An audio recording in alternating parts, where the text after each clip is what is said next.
around Dodge City and into territory on west, there's just one way to handle the killers and the spoilers, and that's with a U.S. Marshal and the smell of Gunsmoke.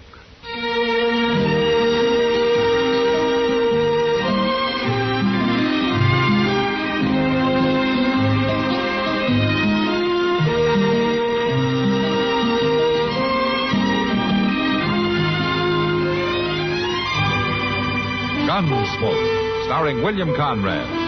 The story of the violence that moved west with young America. And the story of a man who moved with it. I'm that man. Matt Dillon, United States Marshal. The first man they look for and the last they want to meet. It's a chancy job, and it makes a man watchful. And a little lonely.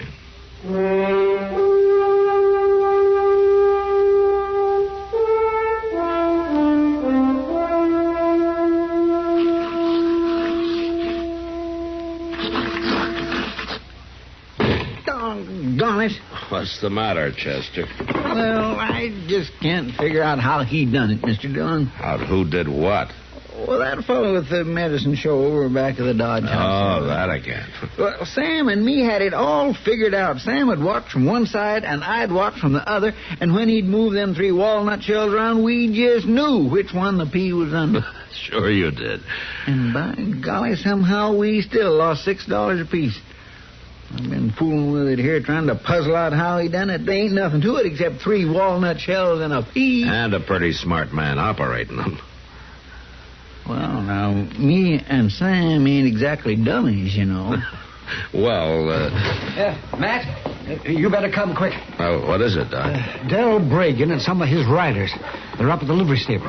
They got hold of some stranger, and I think they're fixing to hang him. Huh? Come on, Chester.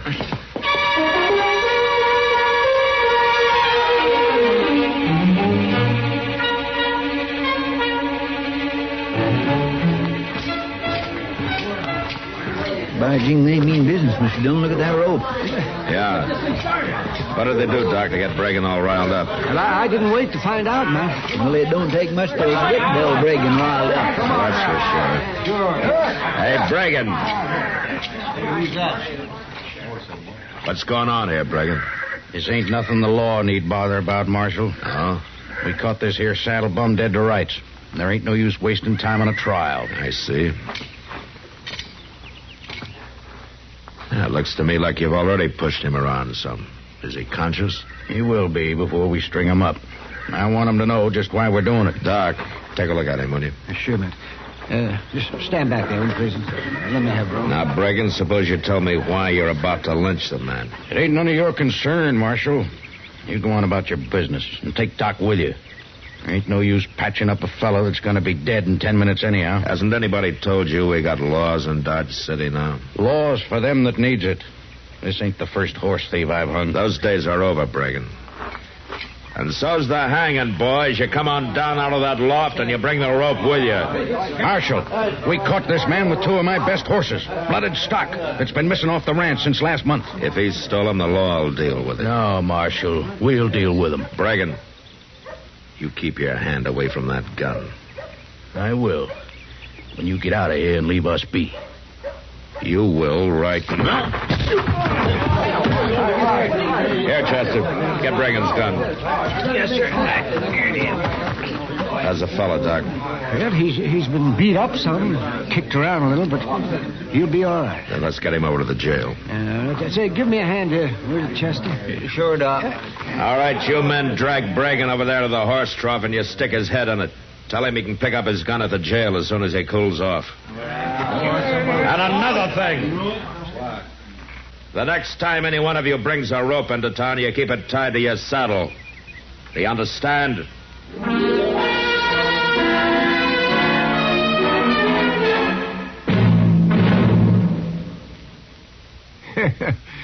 The shoveling started at the little town of Rome in New York State back in 1817.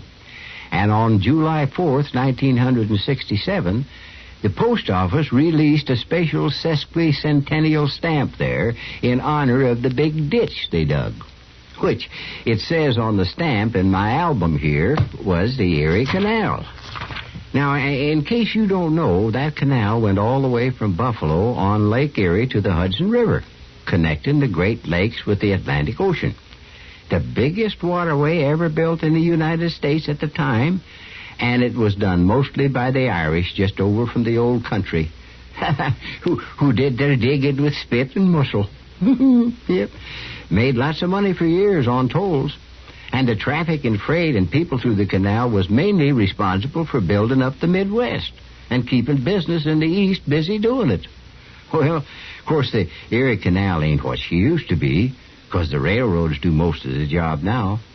But the big ditch is still there, and so is all the history that went through it.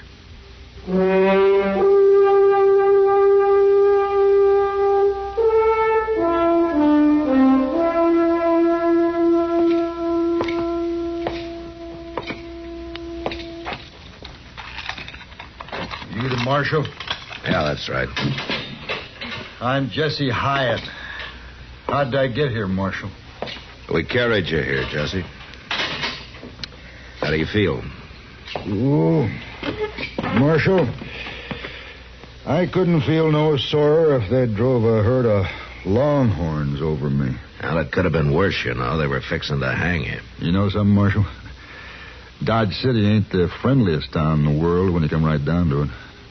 Not for horse thieves, anyway. I didn't steal them horses. I tried to tell them that, but they wouldn't listen, especially that red-faced, mouthy fella. Now, that's Del Bragan. They're his horses. I hit town, left the horses there at the livery stable while I went up the street to eat. When I come back, they all jumped me. You did have his horses, though. Well, who says they're his? Well, I do, for one. I went over and took a look at them. They disappeared off his ranch about a month ago. Well, I don't know nothing about that. All I know is that I bought them, fair and honest. Where? From a horse dealer in Wichita about 2 weeks ago. Uh-huh. What was his name? I don't know. I think he was just traveling through. He offered me a bargain, so I bought him. I was coming on west, and I needed a pair of good horses. You remember what he looked like? Oh, well, no, not too good. Fast-talking fellow, black whiskers. Dressed like most anybody else. I ain't even sure I'd know him if I was to meet him again. I see. Well, I didn't pay him no special mind. There were no reason to. Marshal, I bought them horses, no matter what anybody says. That's going to be kind of hard to prove, isn't it, Jesse? Not if you find that trader I bought them from. Where would you look for him? I don't know. You see, that's what I mean. They're going to have a trial on me? Yeah, Bragan's filed charges. What do you think will happen? Well, kind of hard to say how a jury will figure. I ain't got a chance, have I, Marshal? Oh, there's always a chance. At least you're not swinging on a rope. But tell me, what are you doing in Dodge in the first place?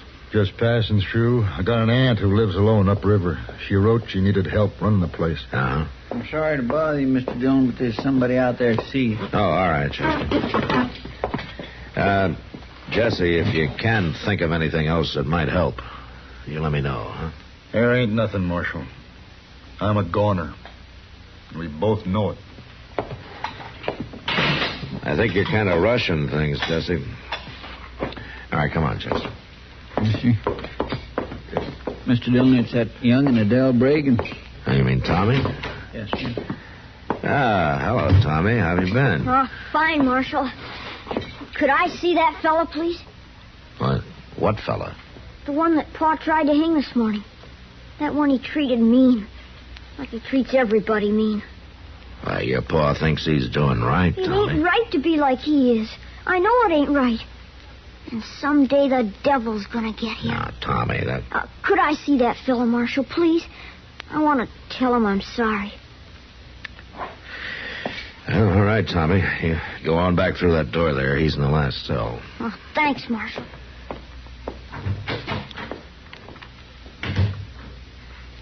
You reckon that Jesse fella is guilty, Mr. Dillon? I don't know, Chester. But I do know one thing. The jury's gonna think so.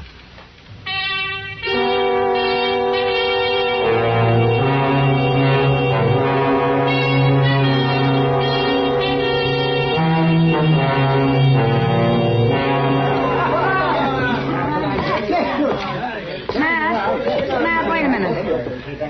Hello, Kitty. Matt, what's this story Del Bragan's telling? Well, I don't know, Kitty. What story is he telling? About how he's going to take some fella out of jail and hang him if the law doesn't get a move on. And how he'd have done it this morning, only you hit him when he wasn't looking. Well, he's got more imagination than I gave him credit for. Well, he's sure been mouthing off over there at the bar. To anybody who'll listen. I thought you'd want to know about it in case. Uh-oh. Here he comes, Mac. Yeah. You know, I've never seen that man when he wasn't mad about something. What have you done about that horse thief, Marshal? Not a thing, Bragan. That's up to Judge Bent. What are you aiming to do with the man? Keep on coddling him till old Bent gets up the gumption to hang him? Well, I'm going to feed him and keep him locked up, if that's what you call coddling. And for the rest of it, stealing horses is not a hanging offense under the law. It is under the law I go by. How long's it going to take you, Del? Take me to what? To get it through that thick head of yours that the old days are finished, over with. There's law on the frontier now. Things work better without it. Maybe for a bully like you. But like it or not, the law's here to stay, and you better understand it. For your boy's sake, if not for your own. What about my boy? He's going to have to live in a different world from yours, and the hard-headed way you act isn't much of an example for him. Tommy'll do all right. Don't you worry. He knows what he'll get if he don't. He's had the fear of the Lord beat into him. And with less beating and more understanding, he might not hate you so much. Hate me? He don't hate me. He respects me. Respects? Yeah, well, you call it that if you want. But I wouldn't want to be in your shoes the day he reaches your size. You trying to tell me how to raise my own son? No. But I am telling you this. You leave my prisoner alone. Marshal, you whipped me with your fists this morning. And if it come to it, maybe you could outdraw me. You keep on acting hard-nosed. Might be we'll find out for sure.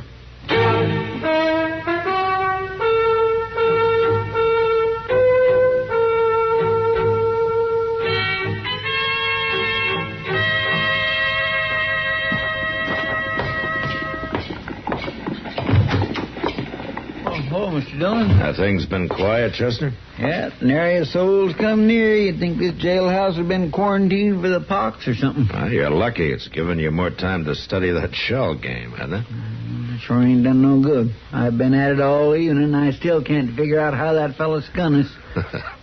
You want to take a few more dollars and go try to find out, huh? No, sirree. I ain't going near that medicine show ever again. Not till payday, anyway. How's the prisoner? Just sleeping, I reckon. I ain't been back. Maybe I better go take a look. No, it's all right. I'll go. Tell you what, why don't you set up the cribbage board and I'll show you another game you can't figure out. Oh, no. Cribbage is something I do know about. Yeah?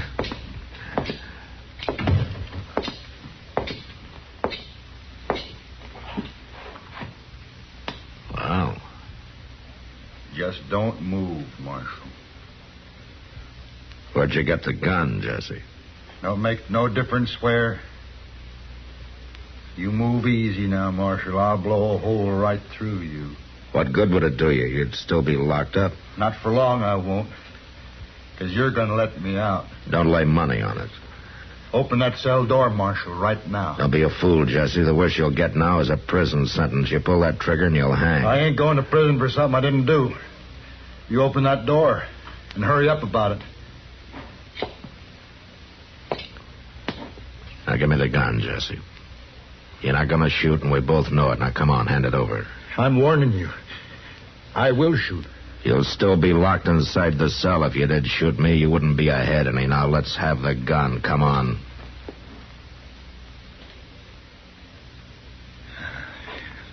Here. Take it. It ain't got no loads in it. I took 'em out so there wouldn't be no accident. Where'd you get it, Jesse? That kid brung it in this afternoon. He had it under his shirt. Huh? You mean Tommy Bragan? I don't know his name. He said he was sorry for me. And he said he'd come back in the morning about sunup and try to sneak the key out of the office. Real nice kid. Tommy Bragan. I can't figure why he'd go to all that trouble. Not even knowing me. No, I can't either, Jesse. But I'll ask him. when he comes back in the morning.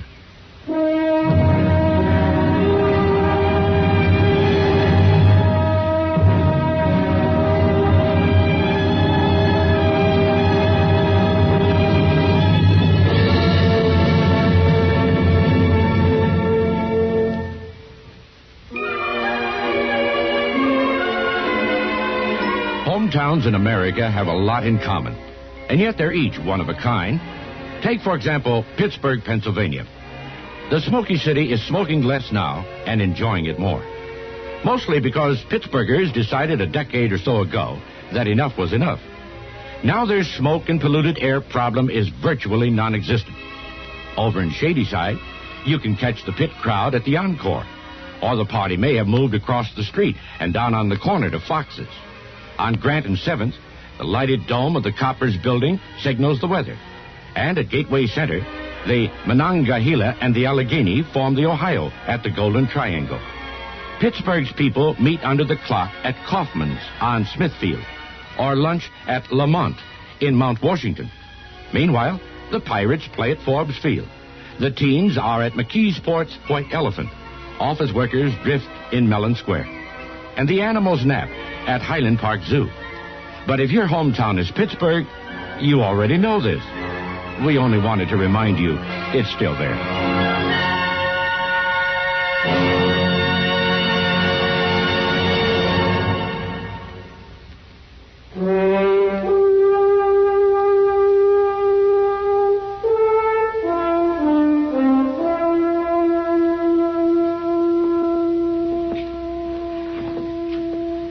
There he comes, Mr. Dillon. Riding that pinto pony here. Yeah, I see him. Looks like Jesse was telling the truth. He may have been all along, Chester. Yeah, but my goodness, a young puppy like Tommy breaking sneaking guns into jail, trying to help prisoners break out, why, he ought to be switched good. Maybe he's been switched too much already. Look at him. Walking tiptoe, moving real quiet. I guess he thinks we ain't up yet. Then we mustn't disappoint him. You get back to your bunk and lie down, huh? Yes, sir. Darn fool kid, he's as bad as his paw. Be quiet.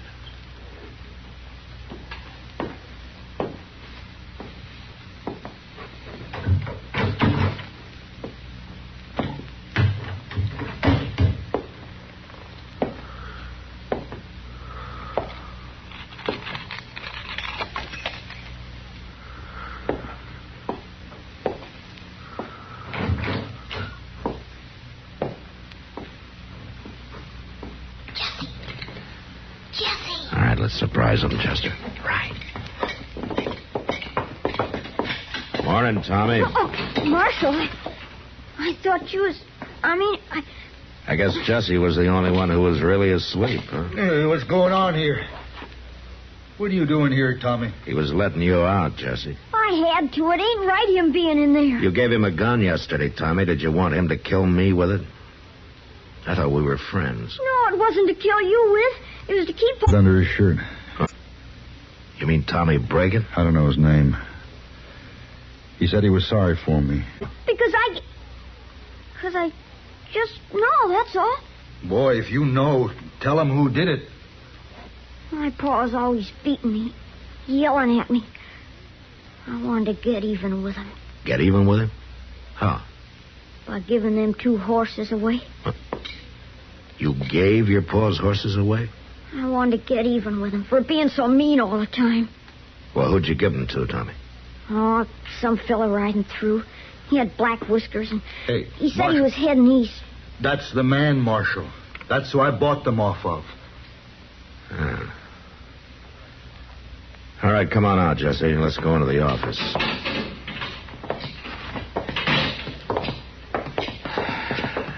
Well, I guess that clears up whether you're guilty or not. You mean I'm free to go? Yeah, you sure are. Marshal, what are you going to do to me? Now, what do you mean, Tommy? For sneaking in here trying to let Jesse out and all. Well, I don't know. Well, don't matter. Pa'll kill me sure now. Marshal. What? I got an idea. You remember I told you how I was headed for my aunt's place upriver? How she's alone, needs help to run things? Uh-huh. Well, she's a good woman, Marshal. Real good woman. Maybe Tommy could stay there until his paw cools off.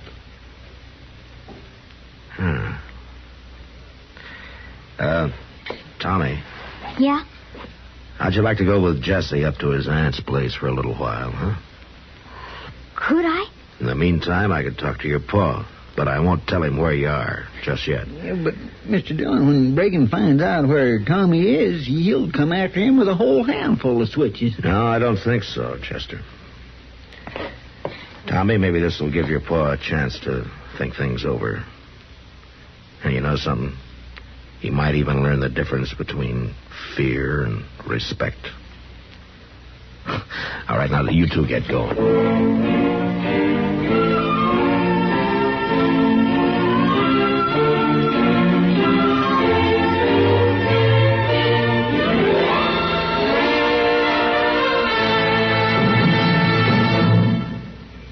With your permission, I'd like to quote an excerpt from a speech by that old political character, Elijah Cuddlestone. And I say, we've state and declare, that is, that pork barrel appropriations are not going to be our salvation. We must, I say, we have to get up on our hind legs. I mean, you stand up and fight for our own improvements. The pork barrel is for loafers. I mean, the greedy and the weak, that is. That term, pork barrel, you know what it means? Well, pork is fat, and fat for hundreds of years has meant plenty, abundance. Ye shall eat the fat of the land. About 100 years ago, in the halls of Congress, fat, meaning lucrative or rewarding, became pork. And about 50 years ago, when congressmen sought larger appropriations for such things as bridges, harbor or river improvements, public buildings, and so forth, to impress their constituents, they were accused of seeking pork barrel appropriations.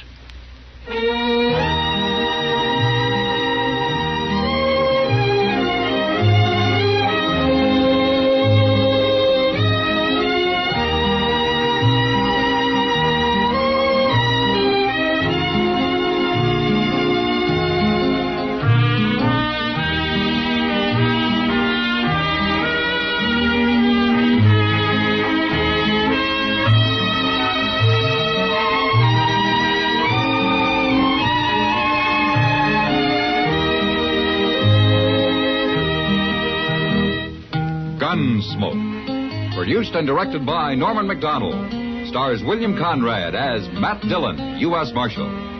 Featured in the cast were Parley Bear as Chester, Howard McNear as Doc, and Georgia Ellis as Kitty.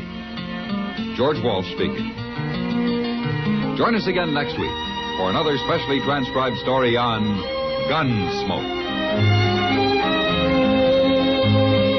This is the United States Armed Forces Radio and Television Service.